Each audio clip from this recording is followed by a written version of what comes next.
There is a particular sound an engine makes when it is dying, not the great explosion of a blown motor, not the metallic scream of something coming apart at 8,000 revolutions. This is quieter, a scrape of a dry rhythmic chatter buried beneath the machinery. In a test room in Hiroshima, engineers were listening to that sound in the early 1960s, and they knew exactly what it meant. Inside the experimental engine, a triangular rotor was spinning against the walls of its housing, and the seals at the tips of that rotor were doing something catastrophic. They were digging into the metal. Every revolution left another mark. Every minute made the engine worse. The Japanese engineers had a name for those scars: the devil's nail marks. And here's the detail I love most. Mazda did not have to build this engine. It could have walked away. The rotary engine had already become a nightmare of broken parts, ruined housings, terrible fuel consumption, and impossible durability. But Mazda had made a promise, and behind that promise was something even more frightening than a failed engine: the possibility that Mazda itself might disappear. Because in post-war Japan, being small was becoming dangerous, and Mazda had decided that its ticket to survival would be one of the strangest engines ever conceived. A German invention, a triangular eccentricity that spun instead of pumped. A machine that looked almost too simple to work, and for a while it nearly destroyed the company that believed in it. This is the story of how Mazda gambled its future on the Wankel rotary engine, and somehow won. Let me take you back to Japan in the early 1960s. The country was rebuilding at extraordinary speed. Factories were expanding. Roads were filling with cars. Japanese industry was becoming a global force. But underneath that optimism was a brutal question: who would survive? Japan's Ministry of International Trade and Industry, MITI, was deeply concerned about the structure of the country's automobile industry. There were many manufacturers, but only a handful had the scale and resources to compete internationally. For smaller companies like Toyo Kogyo, the company that would become Mazda, the future was uncertain. The fear was that consolidation would leave the smaller automakers absorbed into larger groups. Toyota, not Nissan. The giants had volume. They had money. They had engineering departments measured in hundreds and thousands. Toyo Kogyo had something else. It had Hiroshima, and it had a president named Tsuneji Matsuda, who believed that if his company was going to survive, it needed something the giants didn't have. Not another ordinary four-cylinder, something unique, something nobody could easily copy. That opportunity arrived from Germany. Felix Wankel had developed an engine concept unlike anything most engineers had seen before. Instead of pistons moving up and down inside cylinders, the Wankel engine used a roughly triangular rotor moving inside an elongated chamber. No pistons hammering up and down, no connecting rods, no conventional crankshaft converting reciprocating motion into rotation. The rotor simply went around. Imagine replacing a room full of people repeatedly rowing a boat with a single person walking around the inside of a circular track. The movement is continuous, elegant, almost absurdly simple, and that simplicity was intoxicating. In 1961, Toyo Kogyo entered into technical cooperation with NSU and Wankel to develop the rotary engine. To Matsuda, this wasn't merely an engineering project, it was a declaration of independence. But then the German dream came home to Hiroshima, and the engineers began taking the engine apart. What they found was horrifying. The concept worked. That was the problem. It worked just well enough to make everyone believe it could be perfected. But the details were savage. The seals wore. The housing was damaged. Combustion was difficult. Oil consumption was troublesome. Fuel economy was poor. And the engine's greatest theoretical advantage, its simplicity, was being undermined by the tiny components that had to make that simplicity survive in the real world. The rotor had to maintain a seal against the housing as it moved. Think of trying to press a razor blade against the inside wall of a running racetrack while the blade is constantly changing direction. Now imagine doing it thousands of times every minute. That was the apex seal, tiny, simple, and absolutely critical. If it failed, the entire engine failed. Mazda's engineers soon discovered that the rotary engine wasn't a finished technology waiting to be manufactured. It was a problem waiting to consume them. And this is where the story becomes extraordinary. Because Mazda didn't retreat.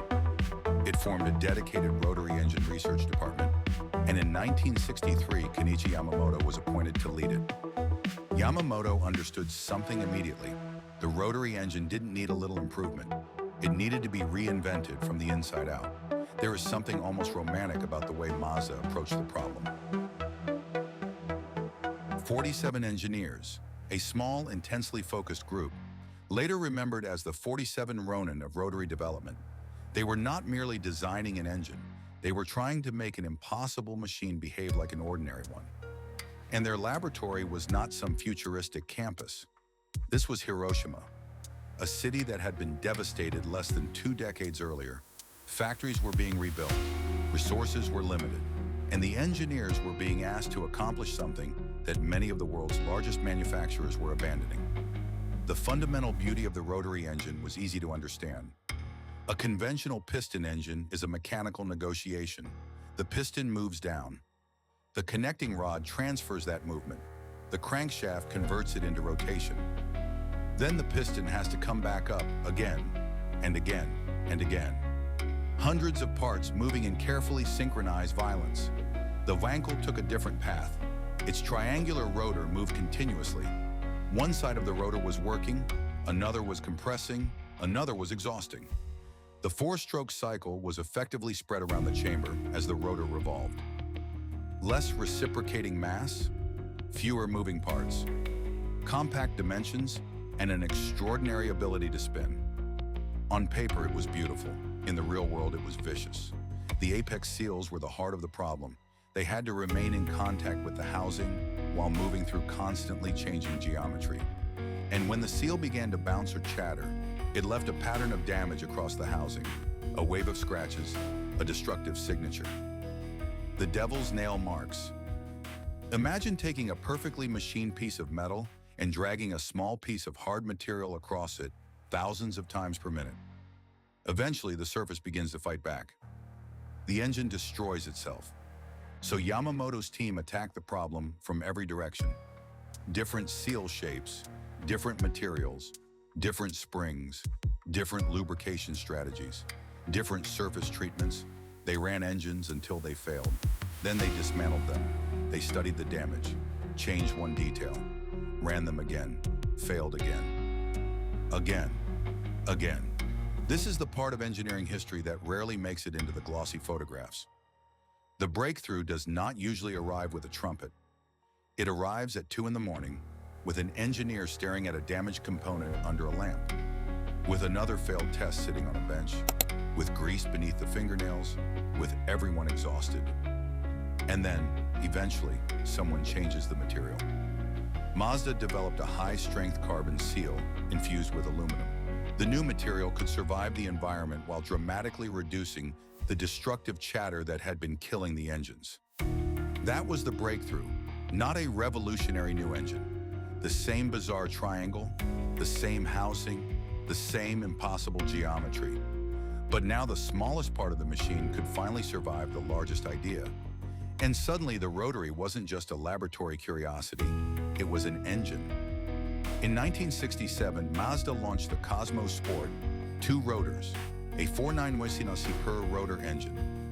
110 horsepower, a top speed of 185 kilometers per hour, and styling that looked as though it had arrived from 10 years in the future. The car was tiny, low, smooth, almost delicate.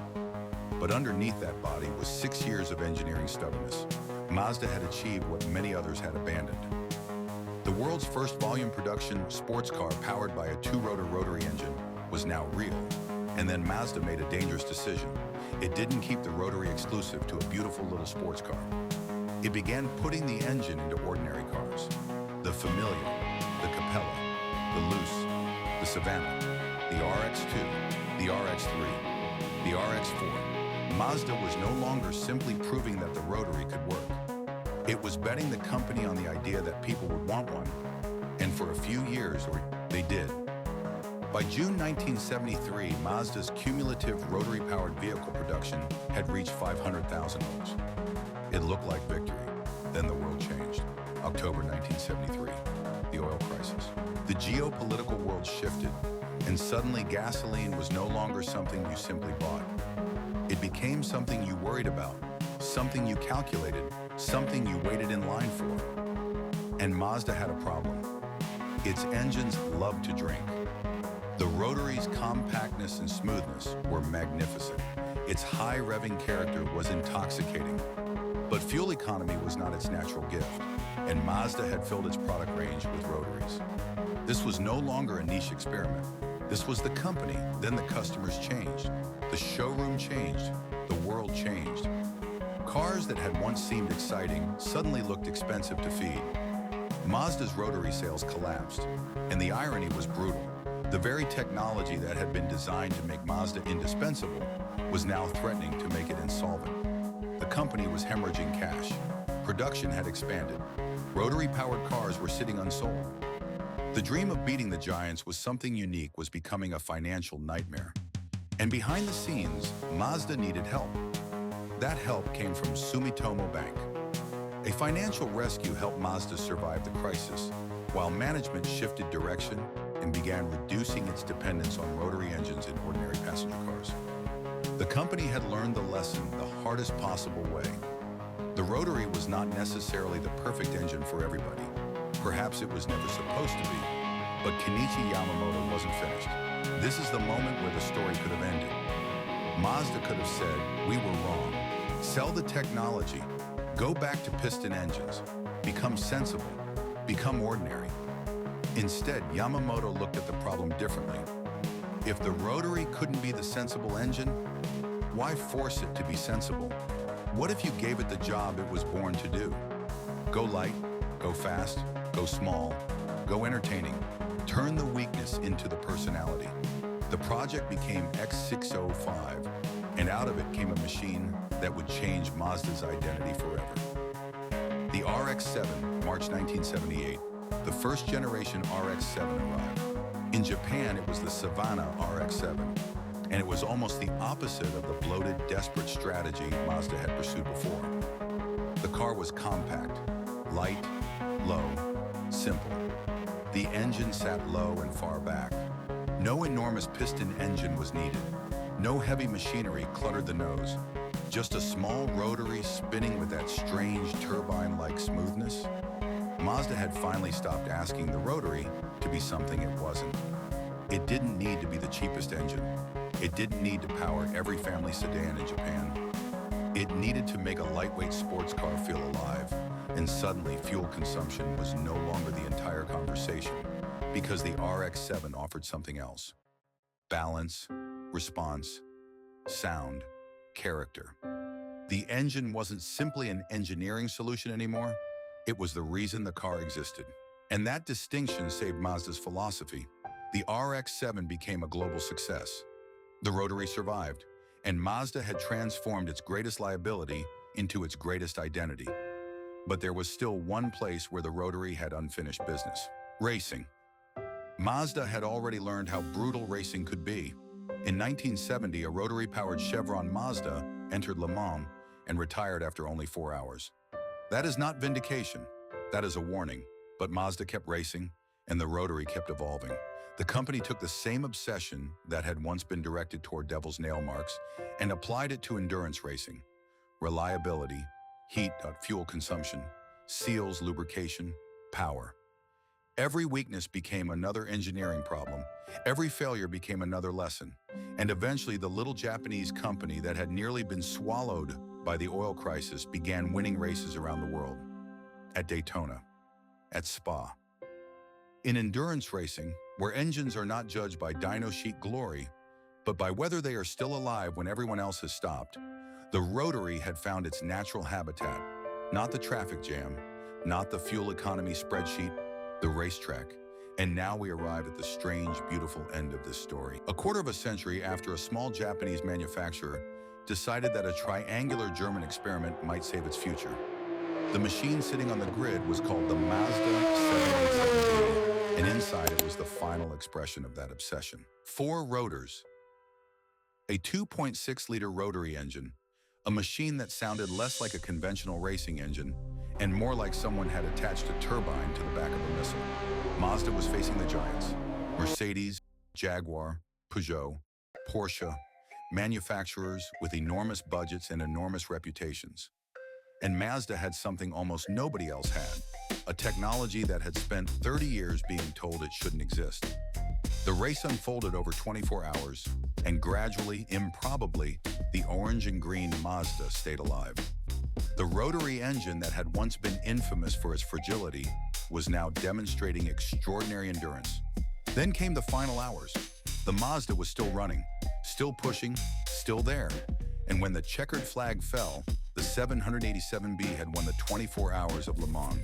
Johnny Herbert, Volker Weidler, Bertrand Gachot, Mazda, the first Japanese manufacturer to win Le Mans. And to this day, the only rotary-powered car ever to win the race. Think about what that means. The engine that had nearly destroyed Mazda had carried it to the greatest endurance victory in its history. The engine that had been too thirsty for an oil crisis had become a symbol of engineering efficiency and endurance at Le Mans.